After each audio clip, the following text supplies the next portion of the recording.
Elle ne criait pas, ne pleurait pas, ne demandait pas pardon. Elle était assise en face des enquêteurs, le visage impassible. L'écolière racontait ce qui s'était passé comme si elle discutait du menu de la cantine scolaire. Ses mains étaient posées sur la table, calme. Son regard ne vagabondait pas. Elle respirait régulièrement. En 2018, un crime qui semblait impossible a secoué le pays. Un couple de Saint-Pétersbourg, Arkady Zverev, 22 ans, et Valeria Yargina, a commis un crime contre Alexander Popovitch, 21 ans. Ce qui s'est passé ensuite dépasse l'entendement. Comment un homme de 22 ans peut-il former un couple avec une adolescente? Où étaient les parents? Et surtout, qu'est-ce qui les a poussés à faire cela? Commençons par le début. Arkady Zverev est né en 1996 à Rubtovsok, une petite ville du kraï de l'Altaï avec une population de 120 000 habitants. Une ville dont on dit « tout le monde se connaît ». Sa mère l'a mis au monde à 40 ans, étant déjà une femme d'un certain âge. L'accouchement fut difficile. Peu après la naissance de son fils, elle s'est séparée de son compagnon, qui la trompait. Le père du garçon n'a jamais pris part à sa vie. Il n'y a pas eu d'appel. D'argent non plus, il n'a jamais versé de pension alimentaire. Dès l'enfance, Arkady était renfermé. À l'école, il était assis près de la fenêtre, au dernier pupitre. Ses camarades de classe le taquinaient pour son apparence négligée, sa chemise toujours froissée, ses cheveux non lavés, le regard baissé. Il n'avait pas d'amis. Il passait les récréations seul, dans le couloir près du radiateur, où personne ne se tenait. Il mangeait des sandwichs enveloppés dans du papier journal. Ce n'est qu'à l'âge de 19 ans qu'il a trouvé un ami, un garçon nommé Sacha. Alexander n'avait pas de toit au-dessus de sa tête, et Arkady l'a invité chez lui. C'est peut-être cela qui les a rapprochés. Quand tu es toi-même seul, tu reconnais immédiatement la solitude d'autrui. La mère d'Arkady n'a pas objecté. La maison est devenue un peu plus joyeuse. Un soir, après avoir pas mal bu, Sacha a avoué à Arkady avoir commis un crime grave contre sa propre mère. Il parlait doucement, les yeux fixés sur la table. Ses mains tremblaient. De plus, il a proposé à Zverev de faire la même chose avec la sienne. Il a dit cela comme une proposition d'aller faire des courses, comme s'il s'agissait d'aller chercher du pain. Cela a tellement mis Arkady en rage qu'il s'est jeté sur son ami avec un couteau. Le gérant de l'immeuble se souvenait comment Sacha était arrivé dans un état critique. Il s'est avéré qu'Arkady l'avait attaqué pendant qu'il dormait. Alexander a survécu, bien qu'il ait subi de graves blessures. L'ambulance est arrivée 20 minutes plus tard. Au tribunal, la victime a déclaré que Zverev prenait des médicaments prescrits à sa mère malade. Il n'a pas précisé lesquels. Des psychotropes, vraisemblablement. L'enquête a déclaré le jeune homme irresponsable et l'a envoyé en traitement obligatoire dans une clinique psychiatrique. Zverev a traversé cette période relativement calmement. Pilules, régime, silence. Les médecins ont noté que le patient se comportait de manière exemplaire. Après sa sortie de l'hôpital, Arkady a rencontré son premier amour, Olia Semibokova. Ils se sont rencontrés dans un centre commercial, près des machines à sous. Il perdait, elle observait de côté. La jeune fille a répondu à ses sentiments et espérait naïvement le changer. Elle pensait « je peux le faire ». La grand-mère d'Olia, avec qui elle vivait, était catégoriquement contre, mais le couple a quand même commencé à vivre ensemble. La relation était difficile. Des conflits constants, où même les proches âgés en prenaient pour leur grade. Un jour, Arkady a fait usage de la force physique contre le grand-père d'Olia. En 2017, les amoureux ont décidé de quitter leur ville natale. Olia a pris 100 000 roubles et une valise avec des affaires. Une valise rose à roulettes, presque enfantine, un cadeau d'anniversaire de ses parents. La première étape fut Novosibirsk, où la jeune fille a été admise à la faculté de psychologie. Mais elle n'est pas restée longtemps, elle a été renvoyée pour absence. Arkady ne la laissait pas assister aux cours, il provoquait des scandales. Le couple est alors parti pour Saint-Pétersbourg. Ils se sont installés à Mourino, dans le quartier de Deviatkino, un appartement au 4e étage, un studio, avec vue sur cour. Le papier peint était vieux, il se décollait dans les coins. Olga a trouvé un emploi pour vendre des beignets dans un kiosque près du métro et travaillait à mi-temps comme femme de ménage. Elle se levait à 5 heures du matin, revenait à 9 heures du soir. Arkady ne se pressait pas pour travailler. Il rêvait d'une carrière musicale ou du métier de tatoueur. Il a acheté une guitare, mais n'a jamais appris à en jouer. L'argent manquait cruellement. Des connaissances racontaient que pendant longtemps, les jeunes gens ne se nourrissaient que de nouilles instantanées. Puis, Semibokova a décidé de se réconcilier avec sa famille et de demander de l'aide financière. Elle a composé le numéro de sa grand-mère et resté longtemps silencieuse au téléphone. Elle ne savait pas comment commencer la conversation. Ils ont fait un geste et ont transféré 40 000 roubles pour l'achat d'une machine à tatouer pour Arkady. Ils espéraient qu'il commencerait au moins à gagner de l'argent.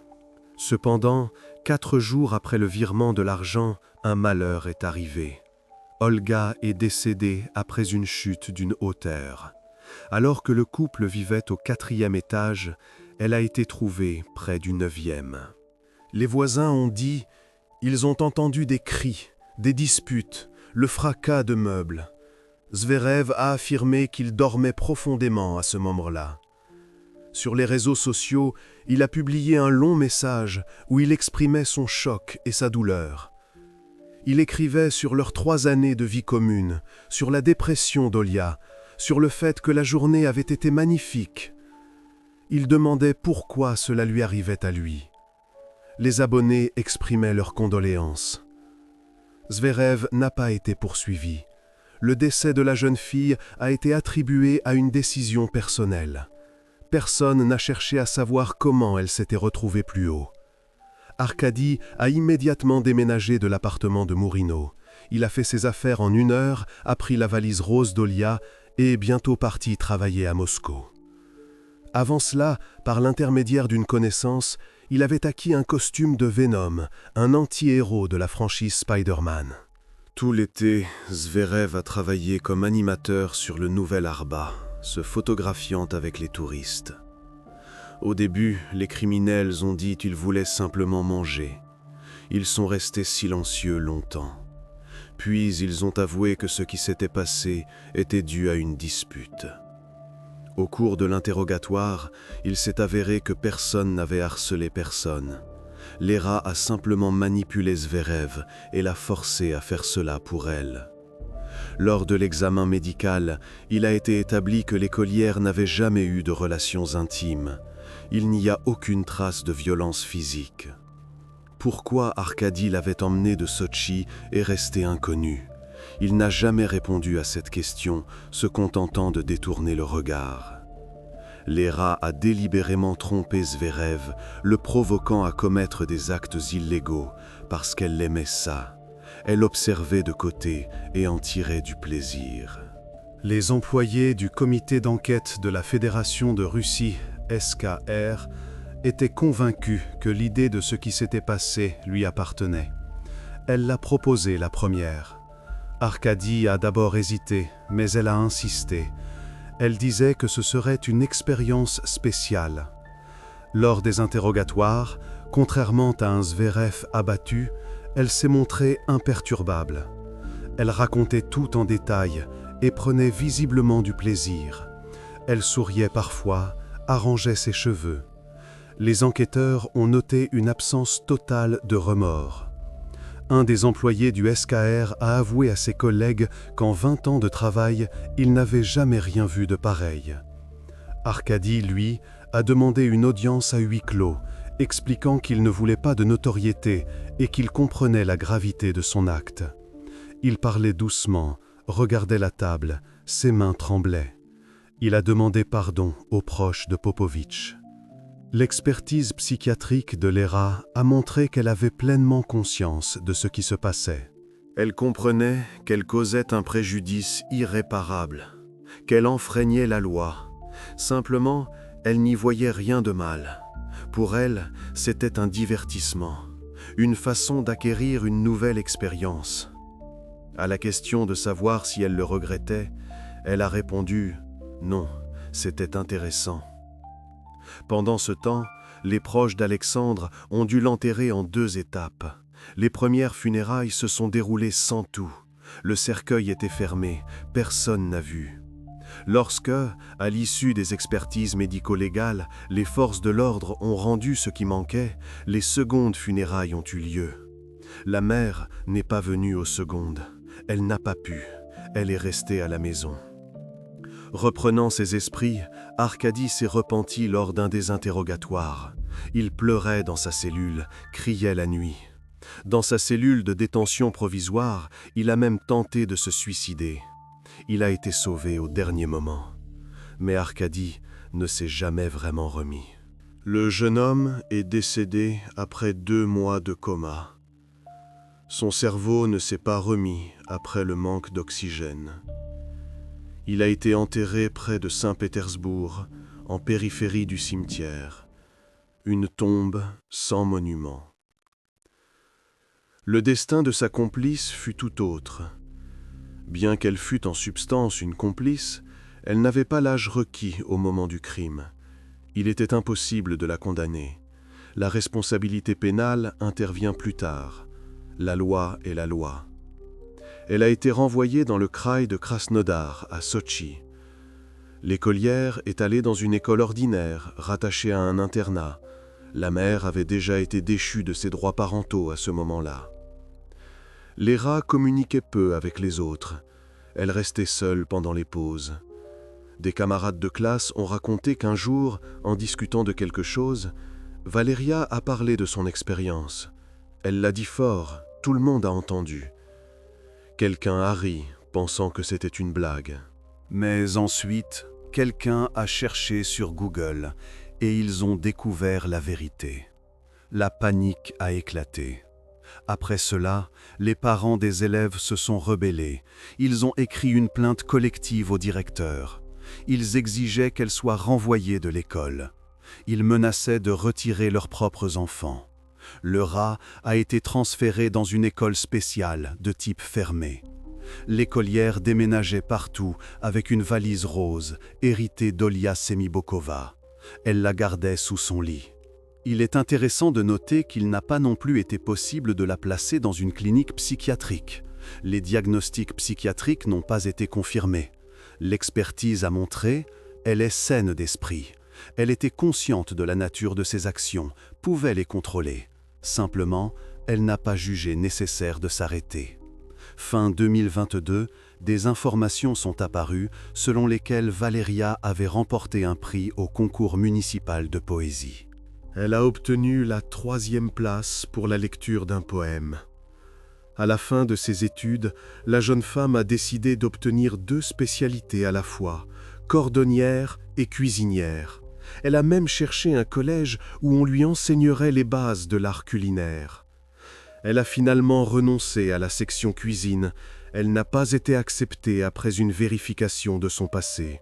Dès que Valéria a eu 18 ans, elle a changé son nom, son prénom et son patronyme. Elle a déposé une demande au bureau de l'état civil. Elle a tenté d'effacer le passé. Elle a essayé de se désolidariser de ces événements, affirmant maintenant qu'elle n'y avait pas participé, que tout avait été inventé par les enquêteurs, qu'elle avait été forcée de signer les procès-verbaux. Après l'école, Léra s'est mariée et a eu une fille. La grossesse s'est déroulée normalement. Cependant, la vie familiale n'a pas fonctionné à cause des infidélités de son mari. La femme n'a pas pu pardonner à son bien-aimé et a divorcé. Mais elle ne lui a pas interdit de passer du temps avec leur fille. Valéria n'aime pas se souvenir de son terrible passé. Le sujet est clos. Selon la femme, elle a longtemps travaillé avec des spécialistes pour se remettre des événements de 2018. Elle affirme qu'elle est maintenant une personne complètement différente. Elle nie désormais toute implication dans ce qui s'est passé. Selon elle, elle se cachait dans une autre pièce au moment des faits.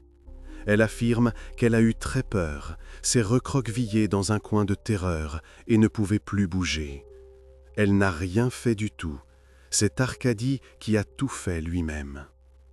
Cependant, lors des interrogatoires précédents, elle avait déclaré tout le contraire. Elle avait raconté en détail chaque étape. Le seul témoin de ces événements, Arkady, a également confirmé sous procès-verbal qu'elle avait non seulement participé, mais aussi insisté. De plus, c'est elle qui l'avait proposé. Les proches de Popovitch n'arrivent toujours pas à accepter qu'elle soit restée impunie. La mère d'Alexandre dit qu'elle ne peut pas dormir la nuit, sachant que la criminelle mène une vie normale. Elle a une famille, une fille, un travail. Son frère aîné avoue qu'il a peur de la rencontrer par hasard dans la rue. Il ne sait pas s'il pourra se retenir. Le système de protection est conçu pour que les adolescents ayant commis des crimes puissent se corriger. Mais fonctionne-t-il dans les cas où il s'agit de cruauté délibérée, de sadisme conscient, d'un manque total de remords? Quand le crime n'est pas commis sous l'impulsion ni par désespoir, mais par curiosité et désir d'expérimenter l'interdit. L'écolière a commis l'impensable, non par faim, non par peur, mais par intérêt. Ce phénomène semble impossible dans la société moderne, une histoire tirée de manuels scolaires ou de films d'horreur. Mais il fut un temps où les gens y recouraient non par curiosité, mais par désespoir. Quand le pouvoir lui-même créait le système, piégeant des milliers de personnes sans issue. La tragédie de Nazino est l'un des événements les plus terribles de l'histoire soviétique. 6000 personnes ont été déportées en Sibérie et débarquées sur une île au milieu de l'Aube, où il n'y avait ni logement, ni nourriture, ni outils. Seulement du sable, de l'eau et du froid. Seulement la mort. La tragédie sur l'île de Nazino, dans la région de Tomsk, s'est produite il y a plus de 90 ans. Cependant, pendant près de 70 ans, cette histoire a été strictement classifiée. Les documents étaient dans les archives sous le sceau du secret. On s'efforçait de ne pas se souvenir de ce qui s'y était passé. C'était honteux. Au début des années 30, 2 vagues de déportation de paysans avaient déjà déferlé sur l'Urcès. Les convois se succédaient. Le pays fut frappé par des épidémies massives, associées à la famine. Celle-ci coûta la vie à pas moins de 7 millions de personnes. Des villages entiers disparaissaient. On tenta de sauver la situation par une réforme des passeports, un document ou hors de la ville. Des arrestations massives commencèrent presque immédiatement. Des milliers de personnes sans papier furent arrêtées dans les rues par des patrouilles et envoyées en Sibérie dans des wagons à bestiaux. Étudiants, chauffeurs, ouvriers, quiconque se trouvait au mauvais endroit au mauvais moment. Même les fils du procureur de Tomsk se retrouvèrent sur l'île par erreur. Il est vrai que leur père les fit rapidement revenir. Personne n'attendait l'arrivée des déportés. Lorsque la commandanture reçut un télégramme, le fonctionnaire répondit qu'il ne pourrait pas accueillir autant de personnes. Il n'y avait pas les conditions. La réponse de Novosibirsk fut brève. 3000 sont partis. Attendez-en encore 3000 dans une semaine. Sans alternative. Après une réunion, il fut décidé. Les gens seraient envoyés sur une petite île au milieu de l'Aube. Une prison idéale, 1 kilomètre jusqu'à la rive de chaque côté, un courant fort, une eau glaciale. Tous n'atteignirent pas l'île. Les premières pertes commencèrent déjà sur les barges. Ils étaient transportés dans les cales, sans lumière, sans nourriture. Le jour du débarquement, une quarantaine de personnes ne donnaient déjà plus signe de vie. Alors qu'on se préparait à les enterrer, certains commencèrent à reprendre vie. Parmi eux se trouvaient des survivants. Dès les premiers jours, une grande partie des arrivants commença à mourir. Outre l'absence de toit, vent violent, froid, abondance d'insectes. Pendant 3 jours, personne ne reçut aucune nourriture. Les gens mangeaient de l'écorce, de la mousse, de la terre. Certains mâchaient leurs chaussures. Des incendies se déclarèrent sur l'île. Le vent attisait les étincelles. Les gens perdaient leur force près des feux pendant leur sommeil. Ils mouraient d'épuisement, de froid, de brûlure. On n'avait pas le temps d'enterrer les corps. Quand la farine fut enfin livrée, une cohue commença. Une bousculade. Pas de vaisselle fournie. Ils préparaient une bouillie dans leurs chapeaux, leurs manches.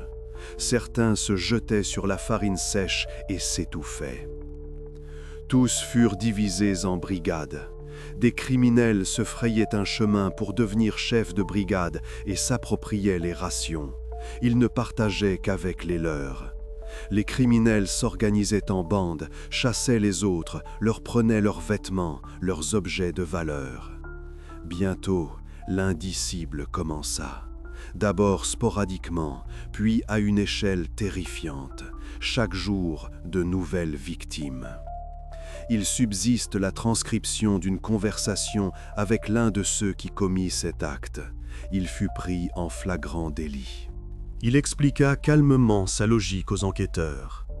Il choisissait ceux qui étaient déjà proches de la mort. Il en parlait sans émotion. Les femmes devenaient plus souvent des victimes. Elles étaient volées dans les huttes de terre la nuit. Une habitante locale d'un village voisin se souvenait d'une rencontre avec une déportée qui avait subi de graves mutilations sur l'île. La femme de 40 ans ressemblait à une vieille femme âgée. Elle ne pouvait pas se déplacer normalement. En 4 mois, sur 6000 personnes, environ 2200 ont survécu. Les autres sont morts de faim, de maladie ou sont devenus victimes de traitements cruels. La tragédie de Nazino serait restée inconnue si Vassili Velitchko, instructeur du comité de district du parti, n'était pas intervenu. En juillet 1933, il interrogea des dizaines de personnes impliquées et envoya un rapport à Staline à Moscou. Il écrivit personnellement une lettre. L'enquête confirma les faits, après quoi tous les matériaux furent classifiés pendant des décennies, loin du peuple. Les habitants de Nazino s'efforcent de préserver la mémoire de la tragédie. Une église dédiée aux victimes innocentes a été construite dans le village. Murs blancs, dômes dorés. Chaque année, en juin, des fleurs sont apportées à la croix sur l'île. Ils viennent en bateau, y allument des bougies. L'île est souvent inondée, et bientôt elle pourrait disparaître complètement. 2 histoires d'un phénomène similaire. L'une sur le désespoir et la survie, lorsque les gens furent poussés à l'extrême. L'autre sur la curiosité et le divertissement, lorsque le crime fut commis par ennui.